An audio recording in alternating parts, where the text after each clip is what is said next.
Have you ever had that moment when you imagine an incredible life, where everything is going well and you're doing exactly what you should? Well, but then comes the problem. You don't do any of it. You know what needs to be done. It's all there, in your head. But even so, you procrastinate. You pretend you can't start now. And then comes that annoying guilt, because deep down, you know you could be going much further. Time passes, days turn into weeks, weeks into months, and this guilt becomes a habit. You get used to not doing anything. And then the new year arrives with those recycled goals from last year. You even start off excited, energy high, hope renewed, thinking that now it's going to happen. But then it appears, the old procrastination, always at the worst time, like a visitor who arrives unannounced. And without even realizing it, procrastination becomes a habit, a cycle. Wake up, procrastinate, go to sleep, repeat, until one day you believe that this is your way, that you are, in fact, lazy, and that's it. But look, if you're here, it's because deep down you want to change that. You want to break this cycle, stop procrastinating, and finally do what needs to be done. So subscribe to the channel now, before laziness convinces you to put it off. Here, we'll get straight to the point. No beating around the bush. Let's get to the content. How can we break this cycle? Let's imagine a scene. It's Monday. You wake up tired, look at your phone, and that's it. The first thing you do is scroll through your feed. 30 minutes later, you're still there, in your pajamas, with your head full of short videos and no desire to get up. You even know you have things to do, but you don't start. You keep putting it off, and the day goes by. Again, if you're like this, leave a like so we can see how many people want to break out of this mediocre routine. Now, let me tell you something true. This cycle of knowing what needs to be done, but not doing it, is more common than it seems, and everyone has fallen into this trap at some point, so you decide to seek help.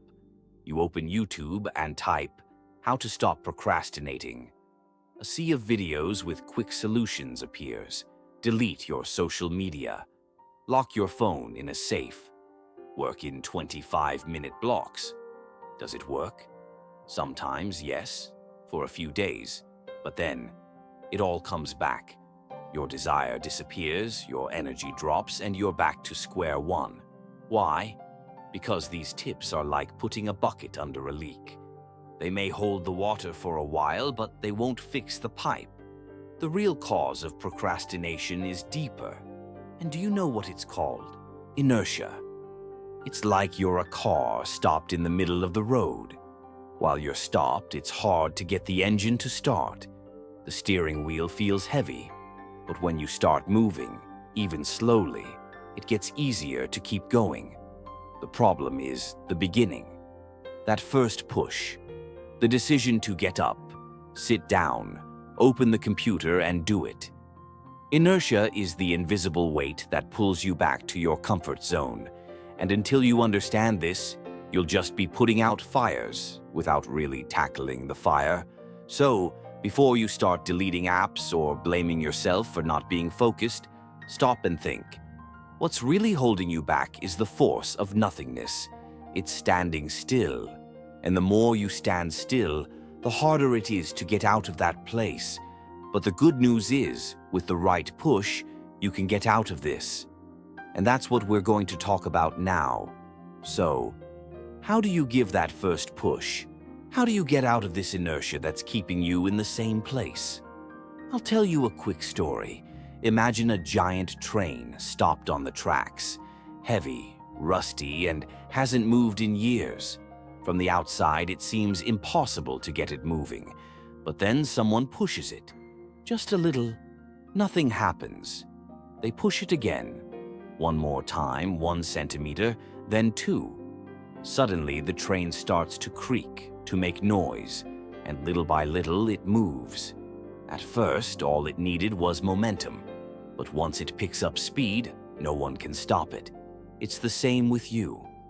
Most people make the mistake of thinking that motivation comes before action. Oh, when I feel like it, I'll start. But the truth is the opposite. Motivation appears after you start. It comes from action, not from waiting. You don't wake up ready. You become ready in the process.